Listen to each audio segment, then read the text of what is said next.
স্বরচিত একটি কবিতা, আমেরিকা যাত্রা ও বৃষ্টি। এমন শাস্তি কোনোদিনও স্কুলেতে পাইনি। 16 ঘন্টা এরোপ্লেনে কর্তা গিন্নি বন্দি।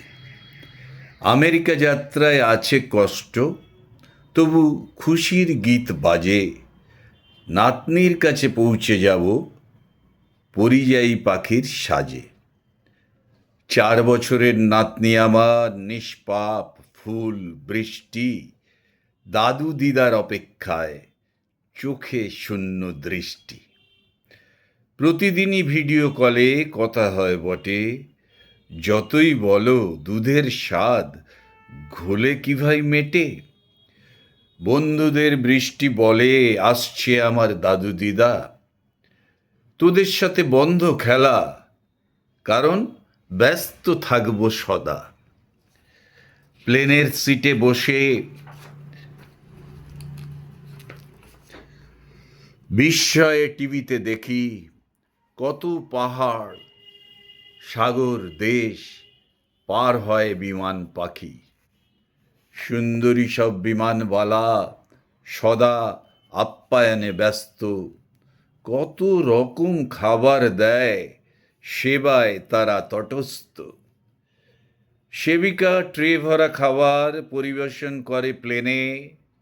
যেমন ভোজ্য পছন্দ তেমনি দেবে তারা এনে। এই বিমান পাখির পেটে 400 যাত্রী ভরা। গুপি বাঘার ইন্দ্রজালে যেন নিথর বসে তারা। প্রায় 1.5 দিন পার করে বিমান ছোঁয়ে মাটি।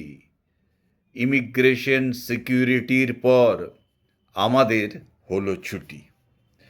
ব্যাগেজ নেবার বেল্টে সবার সুটকেস ঘুরে। আশঙ্কায় দোলে মন, লর্ড বহর পাবো কেমন করে। আচমকাই পেয়ে গেলাম আমাদের সুটকেস। এভাবেই হলো রে ভাই যাত্রার অবশেষ। এয়ারপোর্টের বাইরে বৃষ্টি ও বাবা মা তার অপেক্ষা করে তারা, মনে মেঘ আশঙ্কার। দাদু দিদাকে দেখতে পেল বৃষ্টি অকস্মাৎ, চেঁচিয়ে ওঠে আনন্দে, করতে থাকে হাগ। নমস্কার।